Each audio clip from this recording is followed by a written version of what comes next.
A woman sits down on Sunday night with every intention of getting her life back on track. She writes the list: wake up earlier, exercise, eat healthier, clean the house, stop procrastinating, be more disciplined, finally get consistent. And for a moment, it genuinely feels possible because motivation creates emotional momentum. The problem is that by Thursday, the entire plan often starts collapsing underneath the weight of real life. Work runs long, someone needs something, energy drops, sleep gets disrupted, the house becomes messy again, the routines become harder to maintain. And eventually the mind starts arriving at the same painful conclusion: why can't I stay disciplined? But when you really step back and look at it, discipline is often blamed for problems that are actually rooted in lack of clarity. Because the nervous system struggles to consistently move toward goals that feel emotionally vague, internally conflicted, or cognitively overloaded. And honestly, I think that many women spend years criticizing themselves for inconsistency when the deeper issue is that they've lost clear connection to what actually matters to them anymore. Not because they're incapable, but because life becomes crowded, responsibilities accumulate, roles overlap, attention fragments, and eventually people start functioning reactively instead of intentionally. You wake up already mentally behind. You move from task to task all day long. You manage logistics, responsibilities, emotional labor, communication, schedules, work, household demands, and constant digital input. And somewhere underneath all of that movement, your own direction starts becoming harder to hear. The nervous system interprets unclear priorities as competing demands, which creates hesitation, internal negotiation, decision fatigue, and over time, what starts happening is people begin experiencing ordinary daily actions as emotionally heavier than they actually are. Not because the actions themselves are difficult, but because unclear direction increases cognitive friction. There's research in cognitive psychology showing that the brain uses significantly more energy when navigating ambiguity. When priorities remain unclear, the nervous system continues scanning, reevaluating, questioning, second guessing. Should I do this? Should I focus on that? Am I doing enough? Is this even the right direction? What should matter most right now? That ongoing internal processing consumes enormous amounts of mental bandwidth. And what's interesting about that is that many people interpret the exhaustion from indecision as lack of discipline. But discipline becomes much easier when decisions become clearer, because clarity reduces negotiation. That's an important distinction. A lot of self-development culture treats discipline like a personality trait, as though highly disciplined people simply possess more willpower than everyone else. But behavioral science paints a much more nuanced picture. People tend to follow through more consistently when goals feel emotionally meaningful, expectations are specific, behaviors feel achievable, environments support action, cognitive overload is reduced, and internal conflict decreases. In other words, sustainable discipline often grows out of alignment, not punishment. And I think many women reach midlife carrying goals that no longer fully belong to them. Goals inherited from earlier seasons, shaped by comparison, rooted in external validation, goals tied to providing worth, built around who they thought they were supposed to become. But the nervous system resists sustained effort towards goals that no longer feel emotionally congruent. That resistance is often misunderstood. People assume resistance means laziness. Sometimes resistance is information, or it means the mind and body are no longer willing to keep organizing life around things that no longer feel deeply meaningful. And honestly, that realization can feel disorienting for a while, especially for women who have spent decades being highly responsible, capable, adaptive. Because when old motivational structures stop working, people often panic. They assume they're becoming less driven, less productive, less ambitious, but in many cases, what's actually happening is more psychological than that. The nervous system is beginning to prioritize emotional sustainability. That changes the entire relationship with discipline. Because eventually people stop asking, how do I force myself harder? And start asking, what kind of life would make healthy action feel more natural? That question leads somewhere very different. And what's interesting about clarity is that it doesn't necessarily remove difficulty. It removes unnecessary conflict.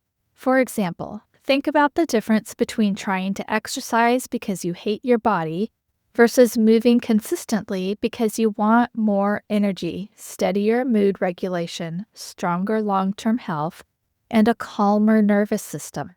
This behavior may look similar externally, but internally, the emotional relationship to the behavior changes completely. One creates internal resistance, the other creates alignment. The nervous system responds differently to each. This is also why vague goals tend to collapse under stress. I need to get my life together is emotionally overwhelming because the brain cannot organize around ambiguity. But I want to feel calmer in my body this year. I want steadier mornings. I want less overstimulation. I want to trust myself again. Those kinds of goals create directional clarity. And directional clarity helps the nervous system organize behavior more efficiently. There's also something else that happens when clarity increases. Attention becomes more selective. You stop treating every task as equally urgent. You stop saying yes to things automatically. You stop scattering energy across too many competing priorities. And then over time, that selectivity reduces cognitive drag significantly. I think many women underestimate how exhausting it is to continuously move through life without clear internal prioritization. Because without prioritization, everything feels important. Every notification, every obligation, every request, every unfinished task and opportunity, every expectation. The nervous system remains in constant scanning mode, and eventually people become emotionally depleted simply trying to manage the volume. That's one reason clarity often feels emotionally relieving. Not because life suddenly becomes easy, but because the mind stops trying to move in 10 directions simultaneously. I've noticed this even personally during seasons where my attention becomes too externally distributed. There can be moments where I suddenly realize I've been reacting to life for weeks without actually checking whether the pace itself still feels healthy. And when that happens, even simple decisions start feeling mentally louder than they should. That's usually a signal that recalibration is needed, not more pressure, recalibration. And I think a lot of people don't realize that discipline becomes far more sustainable when the nervous system experiences enough emotional clarity to stop constantly reevaluating itself. Because reevaluation is exhausting, especially for women who tend to overthink, over-monitor, over-adjust, over-accommodate. The brain burns enormous amounts of energy inside constant self-assessment. Am I doing enough? Am I disappointing people? Am I falling behind? Am I making the wrong decision? Should I be further along by now? That ongoing internal commentary creates friction against forward movement. And over time, people start interpreting that friction as personal weakness. But clarity reduces internal static. You begin understanding what matters, what no longer fits, what deserves your energy, what creates emotional depletion, what actually supports your nervous system. And when that understanding deepens, discipline begins feeling less like force and more like natural continuation. That's important because sustainable growth rarely comes from living in constant self-opposition. Eventually, the nervous system burns out from too much internal conflict. This is also why simpler goals often create more lasting transformation. Not because smaller goals are more impressive, but because the brain follows clarity more consistently than emotional intensity. A calm, repeatable goal usually survives longer than an emotionally dramatic one. For example, I'm completely changing my life starting Monday creates enormous nervous system pressure, but I want my evenings to feel calmer. That creates specificity, and specificity helps behavior organize itself. Then suddenly decisions become easier. Maybe you reduce evening scrolling. Maybe you dim lights earlier, or you stop overcommitting weeknights. Maybe you begin protecting recovery time. The behavior shifts become clearer because the underlying direction is clearer. And what's interesting about this is people often assume clarity arrives after action. But sometimes clarity arrives through slowing down enough to actually hear your own nervous system again. Not the internet or comparison, not productivity culture, your actual internal experience. Because eventually, many women reach a point where external success metrics stop feeling emotionally satisfying. The nervous system starts craving something different. Steadier pacing, more presence, less fragmentation, more emotional honesty, and less performance. And once that shift begins happening internally, old motivational systems often stop working. Not because ambition disappears, but because the body no longer wants to build life through chronic self-abandonment. That changes the entire relationship with discipline. Discipline stops meaning forcing and starts meaning protecting what matters, protecting your health and your attention, protecting your peace and your energy, protecting the kind of life you're actually trying to create. And I honestly think that that's a far more mature version of discipline. Not punishment, not perfection, and not relentless optimization. Just a clearer alignment between your values and your daily behaviors. Because eventually there comes a point where people realize they do not want lives that only look functional from the outside. They want lives that feel emotionally sustainable internally, and clarity becomes essential for that. Without clarity, people drift. They react. They overcommit. They scatter themselves across too many demands. But with clarity, behavior starts organizing more naturally.